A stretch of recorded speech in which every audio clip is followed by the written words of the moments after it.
Hello gentlemen, thank you for the tips, and I have successfully coded the full display in my Andream 8.8 CarPlay display. This is not the Android version, it's the one that just supports CarPlay. So this is what I had to change in configuration in the system. Sorry, hold on. This is the end result.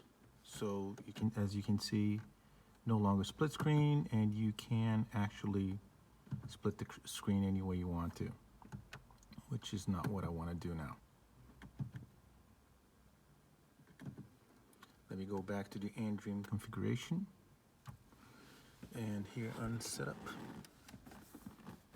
the factory settings, 1368, and for model selection, this was the option that I have selected here, NBT 8.8 10.25. I have to code 2 items in Beamer code. So I'm happy with this result so far. Thank you.